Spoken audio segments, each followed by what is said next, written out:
Hi there. Welcome to the Networking Made Simple podcast. I'm your host, Stefan Burchard, the Bowtie Coach. Networking Made Simple is an exploration of networking and social business connections for entrepreneurs, but especially for introverted entrepreneurs like me. It has taken me 24 years to get to the place where I'm comfortable to be on camera, a microphone, or in front of people.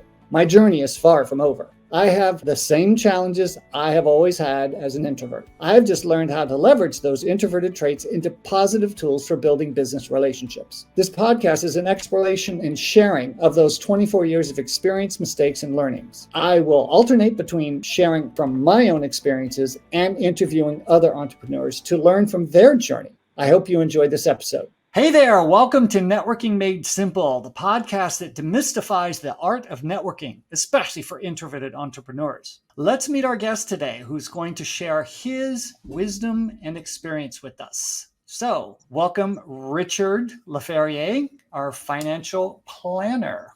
Thank you, Stefan. I appreciate this opportunity. So, Richard, do you consider yourself an introvert or an extrovert? Introvert. What does being an introvert mean to you? Just in social situations, unless I'm super familiar with the group, I tend to kind of stand in the background and not be the first one to start conversation. Okay. How has that influenced your approach to business and networking specifically? A lot of the networking I tend to do in situations where I've already created friendships and relationships with some of the people in the group, and I use those opportunities to join into conversations where I know somebody there and I also don't know somebody in that small group conversation, and build a rapport that way so that it's, for me, more comfortable, more natural, more about not talking about business necessarily, but just getting to know the people in the group and creating a feeling of comfort and belonging to the group for everybody involved. Nice. Thank you. In your own words, how would you define business networking, and why is it essential for entrepreneurs? So I think living here in the desert, many of the people that I interact with on a personal and professional level are some sort of entrepreneurs, even if they are in a business where maybe they have a job, as it were. They may not be the owner, but maybe they're the marketing person, or they're involved in mortgages. So they work for a company, but they're marketing themselves and they are networking themselves as well. So that has really created an opportunity to kind of rub shoulders with people that are doing similar things to myself. And what has been successful for me, like I said, to me, networking is relationship building.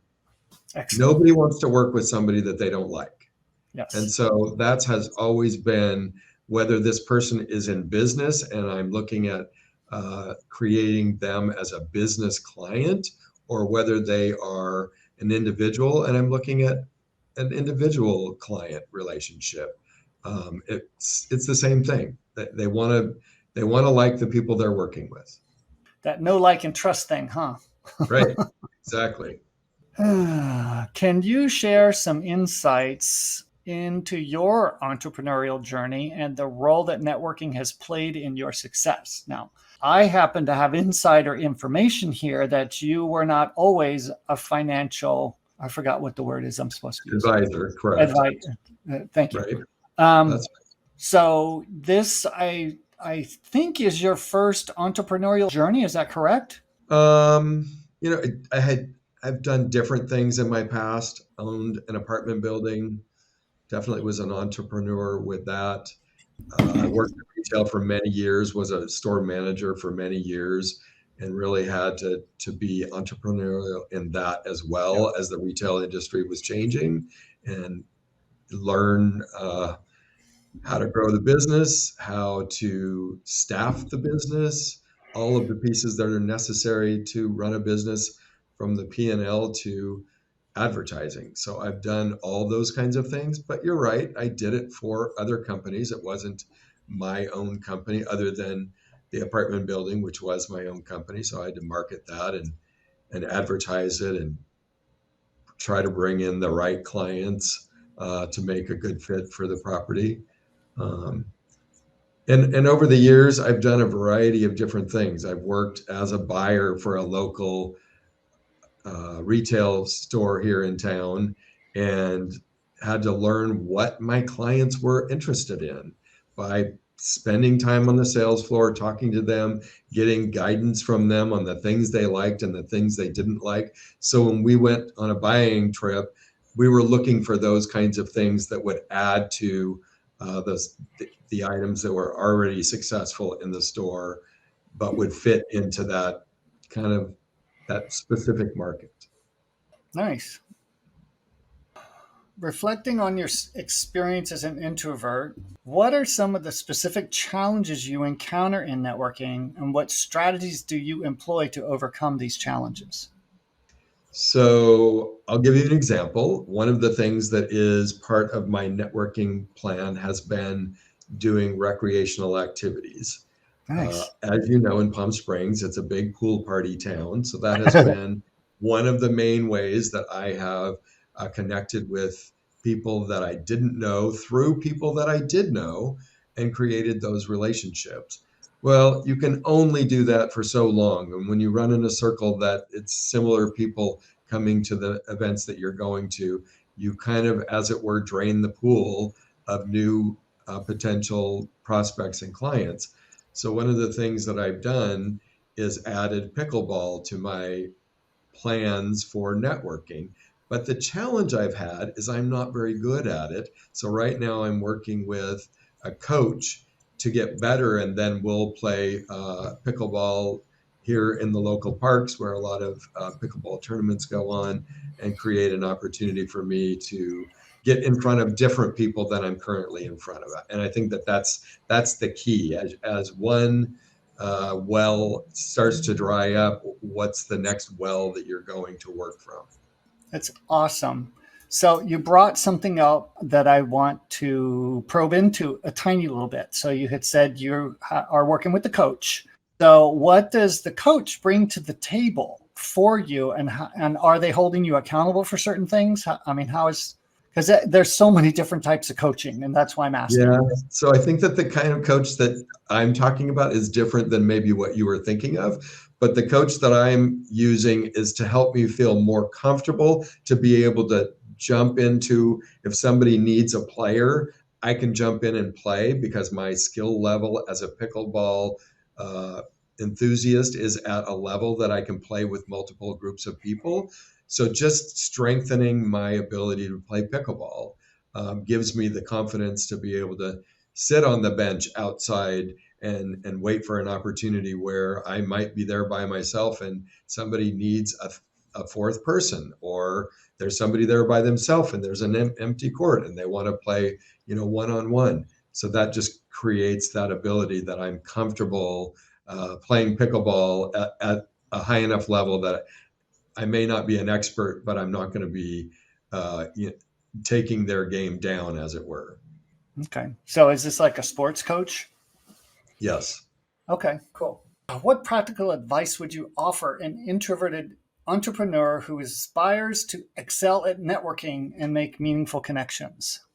I think to start, you have to understand who you are and accept that you are who you are, but that doesn't mean that you can't work on those things that aren't your strengths. You can become an extrovert by becoming comfortable with the subject matter, by surrounding yourself with people that support you, by putting yourself into a networking situation where you've developed relationships, doing that in a weekly meeting with a network that you have developed friendships within that network makes it easier for you to present. It's good practice to learn to do that, to be able to present in front of people. So I just think it just takes, it's a muscle you have to exercise. You could sit in the Really? corner and be an introvert the rest of your life, or you can exercise that little bit of extrovert that is there and become more comfortable. It's actually awesome. And you brought up two things I want to put an exclamation point on. So you talked about knowing, having the relationships in the room. So I think that really helps have us get out of our comfort zone and actually have a conversation with people. Because even if we just kind of know them, like the new guy in our networking group, it's like we all kind of know him, but we're all comfortable going up to him because we have an affinity in common, which is the organization. And then the other thing I've noticed for myself, and you're going to find this also with yourself, is when I know the content or I know the subject matter of this particular whatever the venue is, then I have more confidence in speaking up to a total stranger if I know what the frick I'm talking about. So anyway, and you kind of touched on both of those with that last question. So building meaningful connections in networking can be challenging. How can introverts navigate the process without feeling overwhelmed or drained? So, some extroverts, my experience with extroverts is they get energy from talking to people. Yes. Introverts spend energy talking to people. So be rested, be prepared, do all the self-care things that you can do. Practice. If you're going to do a presentation, you're going to talk about something, practice the presentation. I'll give you an example. In our company, we are a sponsor for a charity here in town, and I happen to be the captain for the individual fundraising event. And so I'm the one that gets up in front of 5,000 people and has to talk. It's not easy for me to get on a stage and have somebody from the local news station introducing me, and then I get in, I'm at the podium and I'm talking. So the thing that I did, and I wasn't great at it, but I forced myself to do it. I practiced a lot ahead of time, and I did all the self-care things that I needed to do to get ready to be able to do those difficult things. Now I know this year when I do it, I'm going to be better than I was last year. Yeah. And that's the way that I look at it. I'm not comparing myself to the broadcast journalist who does this for a living. I'm never going to be, as smooth as that individual was. But my goal is to be better than I was before. Awesome. So just focusing on that kind of thing, and don't beat yourself up for not doing it as perfectly as you'd like to. Just recognize the successes. Focus on the positive things. Spend less energy on the negative things. Thank you. Actually, you took a page right out of my course, Networking for Introverts. You could actually help with Module 1. Great segue into my favorite part, which is to wrap up. So I want to ask you a few quick questions that just show us a little bit about who Richard is. Okay? So do you have your favorite go-to book for inspiration and resource?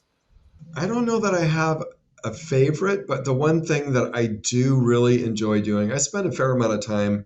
Our region is large, and so I'm in the car a fair amount, and so I do a lot of books on specific topics.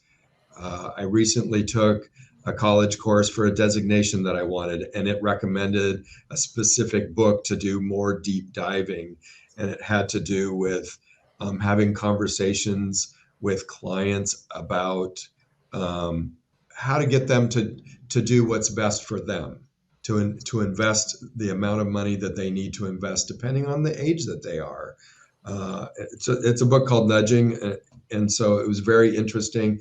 I love listening to that kind of stuff. So while I'm in the car, I drive an hour to 2 hours each way to a meeting. So I get 4 hours of audio support for my career and learning more.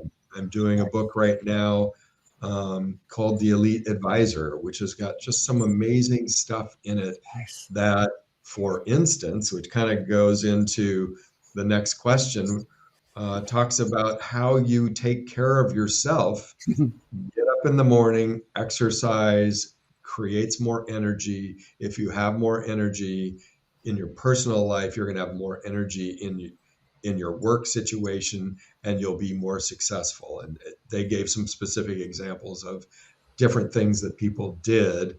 And so again, that pickleball thing, being active, getting exercise, I think is just super important.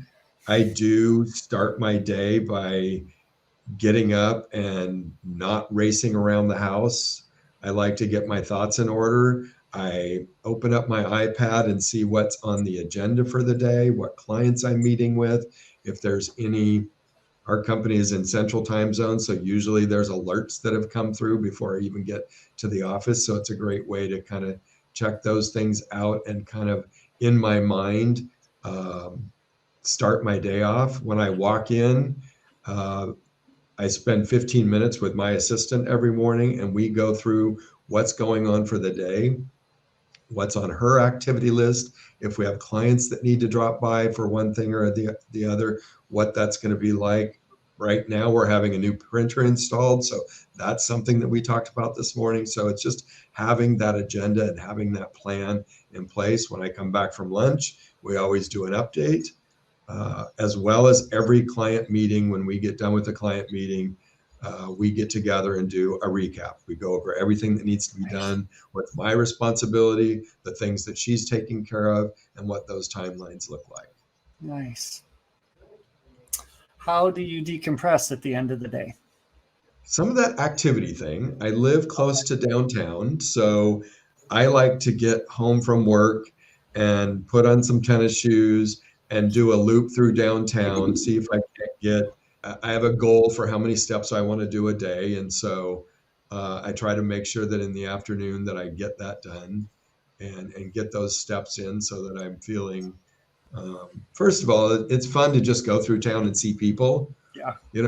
I don't have to interact with them all. I don't necessarily go out of my way to create connections on my walk. I like listening to, like I said before, I'll have a book that I'm listening to. So while I'm doing that walk, I'm learning more, or sometimes I'll put a fun book that I'm interested in, some fiction book that I'm interested in, but that's kind of how I wind my day down.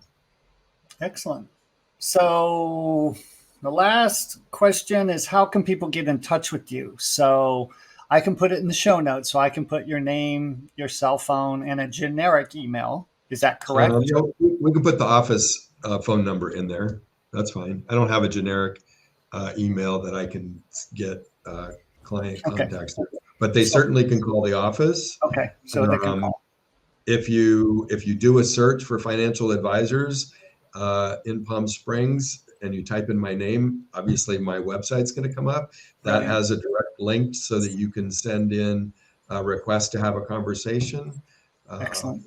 Which is an easy way to kind of see what questions you have. There's a spot to put questions in or what your goals are, and we can kind of start that conversation there. Brilliant, brilliant, brilliant. Thank you. Thank you. Thank you.